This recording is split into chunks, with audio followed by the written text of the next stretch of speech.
verse 1. So, I like to make the devil mad. Just show him no weapon formed against me shall prosper. Yes, sir. So I pray a little different. You know, sometimes when I'm home, I just say, I need the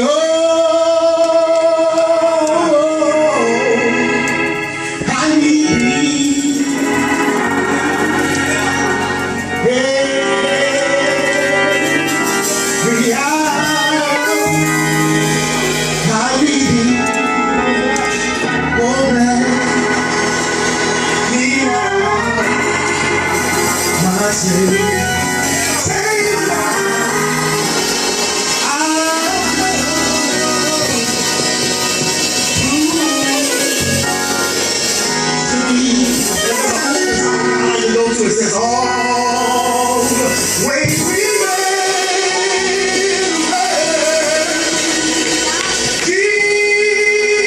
Jesus, Jesus, always remember Jesus.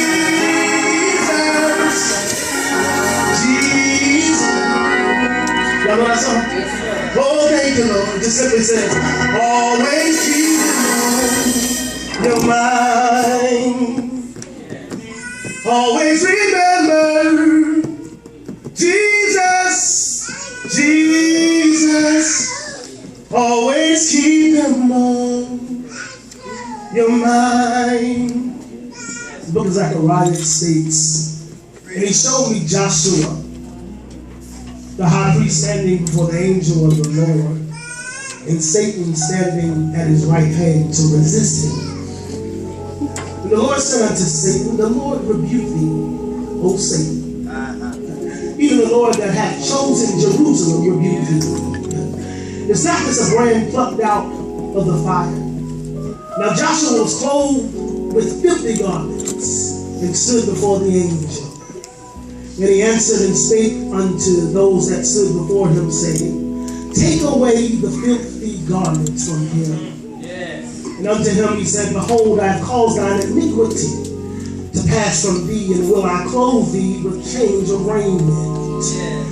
And I said, let them set a fair matron upon his head. So they set a fair matron upon his head and clothed him with garments. And the angel of the Lord stood by. Down to verse 8. Hear now, O Joshua, the high priest, thou and thy fellows that sit before thee. For they are men wondered at. For behold, I will bring forth my servant the branch. And I just want to read one more verse. It's chapter 10, verse 6. And I will strengthen the house of Judah. And I will save the house of Joseph. And I will bring them again to place them, for I have mercy upon them. And they shall be as though I had not cast them off. For I am the Lord their God. And I will hear them as a subject tonight. I just like to use the temple must be restored. I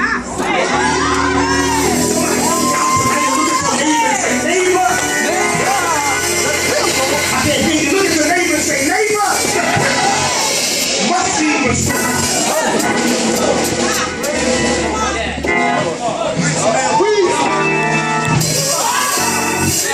So, when I look at this text, and I'm sorry, I have to give you a little history. You know, I'm kind of glad my throat hurt. I didn't feel like screaming. I have to teach a little bit today. In order to dig into the text and take you on a journey to find out why the temple was messed up in the first place. Because the truth of the matter is, if you look around the city of Augusta, if you look around the CSRA, if you look around our nation and our world, leaders in the church are falling all over the place. Would y'all agree with me if I said that? Every time you turn on the TV, every time you turn on the news, it seems as if the temple has been torn apart. And so I needed to first deal with why the temple is the way it is. After the death of King Solomon, you remember Solomon, the one who built the temple. It took him 7 years to build the temple in this place called Jerusalem. Jerusalem being the place of power, the place where all of the religious activity took place. But something happened after the death of Solomon. Israel and Judah became two different places. They became divided, and one of the biggest problems in churches today is we're too divided. There's too many people wanting to do their own thing. There's too many people with their own ideology. There's too many people that have their own mindset of how things should go. And we're too divided to stand. I always heard my grandma say, a house divided cannot stand. And so Judah, which means praise, went to the south. Oh, y'all gotta get this. Israel went to the north. And I think y'all missed that because Judah went down. Anytime praise goes down, you're subject to being attacked by the enemy. The reason why you've been attacked on every side is because you stopped praising God. The reason why you've been attacking your marriage, the reason why you've been attacking your finances, the reason why the church has been attacked is because there's not enough praise and glory for God. And then the other thing that happened is Israel was attacked by Assyria. Now Israel, when I think about Israel, I think about Jacob. Way back in Genesis 32.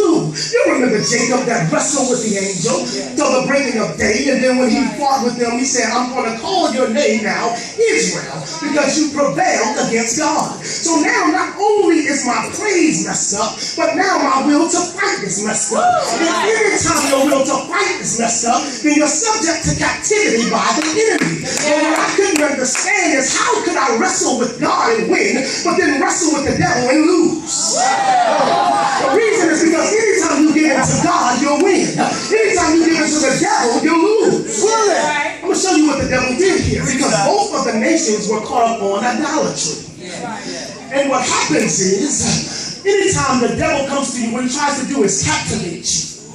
And idols are glittery, they're glamorous. And so what happens is the people of God begin to turn and look at the idols instead of looking at God. So in the middle of being captivated, they actually went into captivity.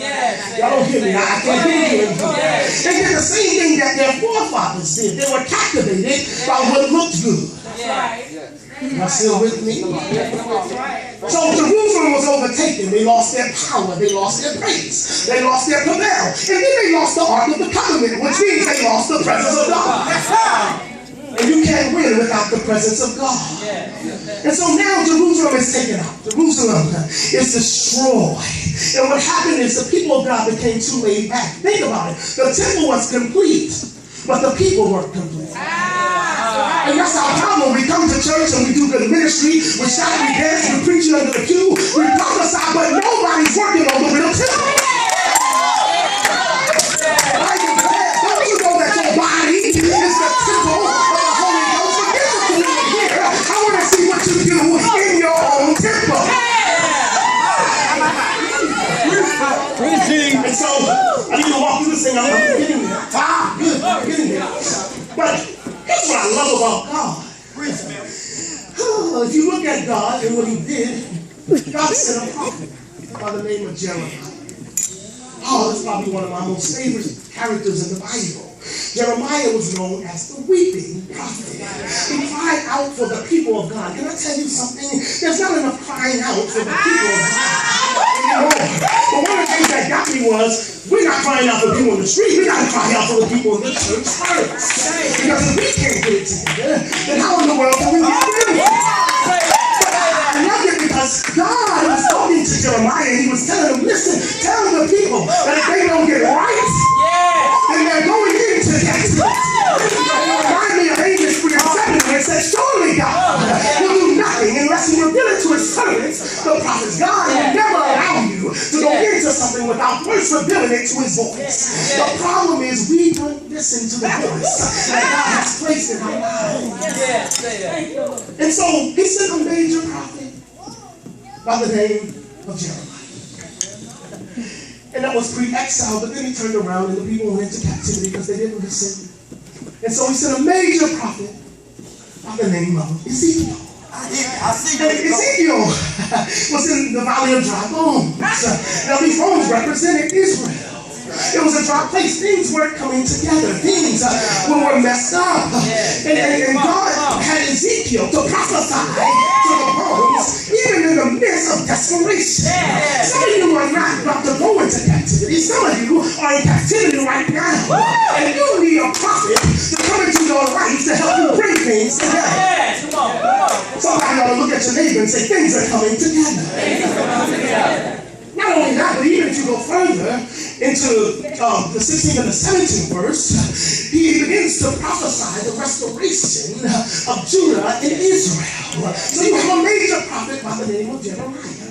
Then you have a major prophet by the name of Ezekiel. But then you have a minor prophet by the name of Zachariah. And I love that because when I read that, I said, oh God, why in the world did you use two major prophets but then use a minor prophet? So I had to go find out, what does it mean to be a minor prophet? Well, really and truly, the only difference is how many scriptures are in the Bible. So what am I saying here? Because this right here is prophetic. Some of you have let people call you minor when you're really major. There was a major prophet named Jeremiah. There was a major prophet named Ezekiel. But the minor prophet Zachariah was mentioned more than 40 times in the New Testament. And the reason is because he had such a major message. He was a minor prophet, but he would perform major messages. And some of the people in this room may be considered minor, but you're going to perform major miracles. You may be considered minor, but you're going to have a major ministry. You may be considered minor, but you're going to have major money. You understand that the label you give me is not who I am. Don't get stuck on labels and titles. I got time to get to my place. So when you look at Zachariah, you really have to go to the first chapter. The first thing God was telling them, even in chapter 1, verse 3, is that you have to repent and return. Yeah, you have to repent and return. You have to repent and return. The verse says, therefore, say thou unto them, thus saith the Lord of hosts, turn ye unto me. Saith the Lord of hosts, and I will turn unto you, saith the Lord of hosts. So what I notice is, while they were looking at the idols, it wasn't so much that God was waiting for them to run back. He was just simply waiting for them to turn around. Because as long as they were looking at the idols, they couldn't see him. But God never took his eye off of them. It's just the fact that they never turned around and see that God was looking. And so the major problem with the church is we're so caught up on what we do that we don't realize in order to repent and get back to where we're going, we first have to turn around. And so after you turn around, then you have to return. We have to get our focus back. Change is a made-up mind. The Bible declares, let this mind be in you. That's also in Christ Jesus. Be not conformed by the things of this world, but be transformed by the renewing of your mind. So the first point is repent and return. But then the next point is God removes and rebukes. If you look at it here, he says, listen, Satan shows up right after the high priest is in the fire. He shows up right after the high priest is in the fire. Some of you, your mind is made up, but you're still in the fire. And you're wondering, you're saying, God, I made up my mind to serve you. I made up my mind to follow you. But why in the world does it still feel like I'm burning? And so what's happening now is God has to first remove you from the fire. You heard of the furnace of affliction. The furnace of affliction really represents oppression and humiliation. That's why in Isaiah 48, Isaiah said, purify your heart because you're being refined now. The biggest challenge after your fire will be what people say about you. And so the enemy showed up to try to get God to change his mind about the high priest. Now one of the things you need to understand is really the high priest here, Joshua, is not the same Joshua from back in Moses' time, okay? And so what happens is he's representing the whole place of Israel. And so you deal with negative people. You deal with the devil in your ear, telling you you're not good enough, telling you that you can't preach for God, telling you that you can't prophesy, telling you that you don't have healing in your hands. But some of you need to turn to your neighbor and say, I may be accused, but I'm still chosen. I'm trying to get rid of the other neighbor.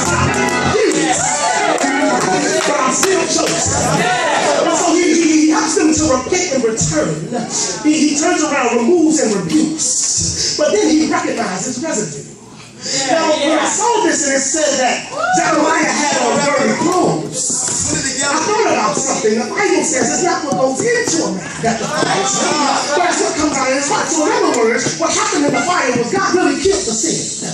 And all that you were seeing on the outside was the residue. Some of you got already delivered. Some of you got already set free. And the only thing that people are seeing is the residue. Oh, that's something to give God praise. Man looks at the outward appearance, but God looks at the heart. Yeah, so God really, and this is what I love about God, he recognizes the residue, but he doesn't remember the sin. He said he'll cast your sins as far as the east is from the west. So he recognizes the residue. But God is not going to remember the sin because you were repentant. Okay, I'm going here. He helped him to repent and return, removes and rebuke. He recognizes residue, but then he starts to rebuild and restore. Yeah, one of the things that I love about life is sometimes you have to be broken down to the most least common denominator before you can be built up to where you need to go. And one of the biggest reasons is because some of us have shaky foundation. Some of us have come from churches that have cheated us. Some of us have come from churches that have raped us. Some of us have come from churches that have broken us.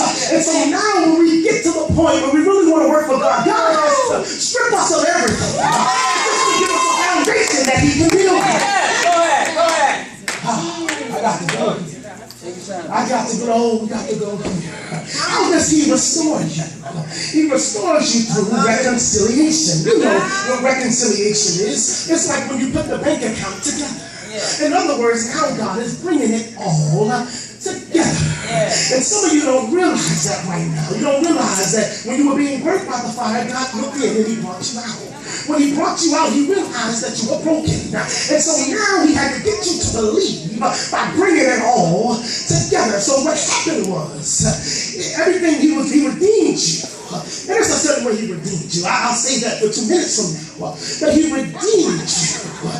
And so he not only did redeem you, but he resolved things through Christ. If you really look at the word restore, the word restore means reconciliation means to restore through friendly relations, to settle or resolve. I honestly believe that this is the season that God is restoring, reclaiming, and redeeming his people. That's why when you prophesied the other night, and you talked about a remnant of folks coming here, I know that's God, because even when I was preparing the message, God said there shall be a remnant of people that shall return to the house of God. Not just from this house, but those who have been broken in other houses. So let me ask you this, because a lot of times we get excited over scripture, and we get excited over preaching, but we really don't see what's going on.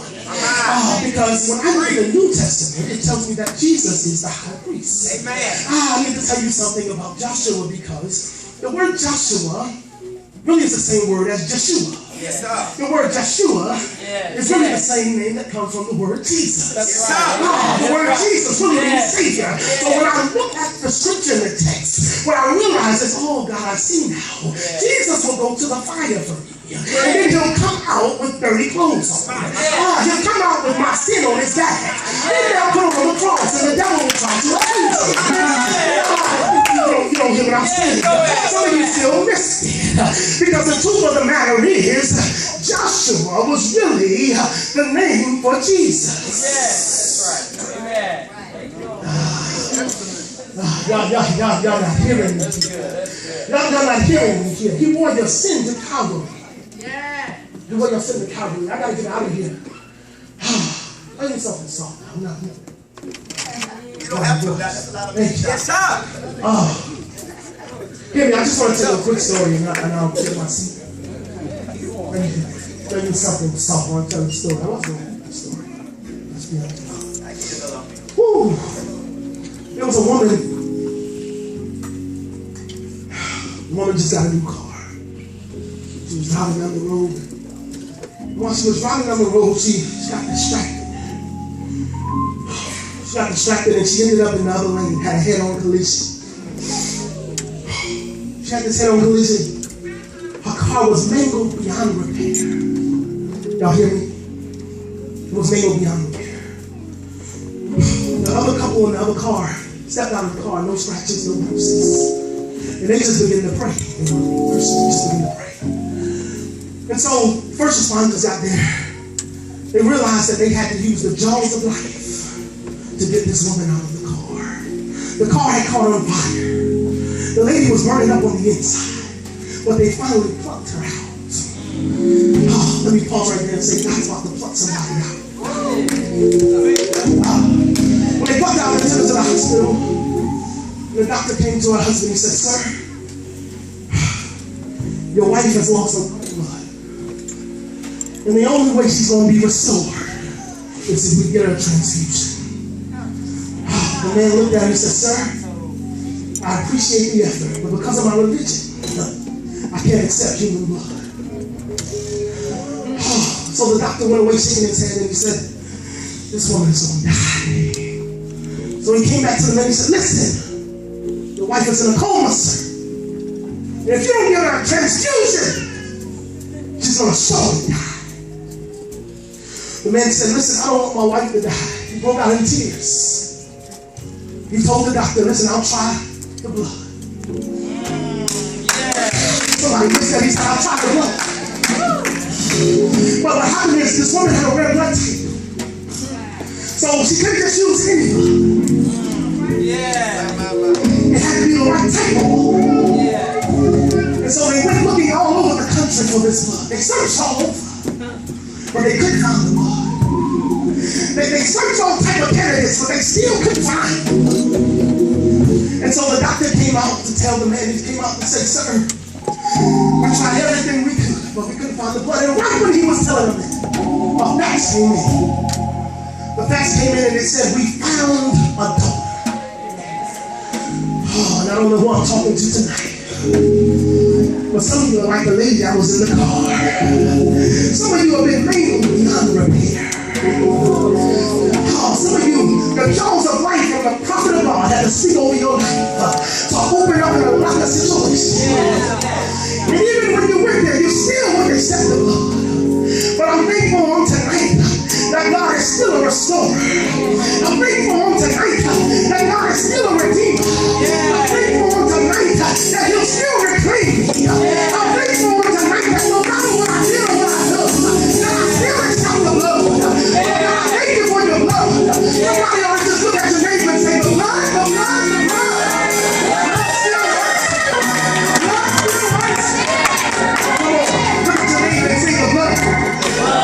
Look at your neighbor and say the blood. Look at your neighbor and say the blood. Look at your neighbor and say the blood. The blood still works. It's working to redeem me. The blood still works. It's to reclaim me. I lost my fight. I lost my praise. The blood, the blood, the blood. Still works. Working to redeem me.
Shut my mouth.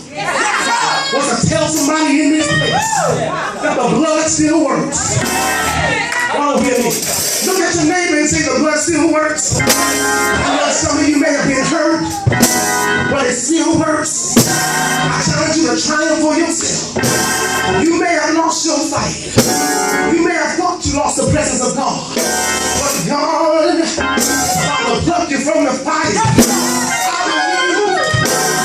God is causing His people to repent and return to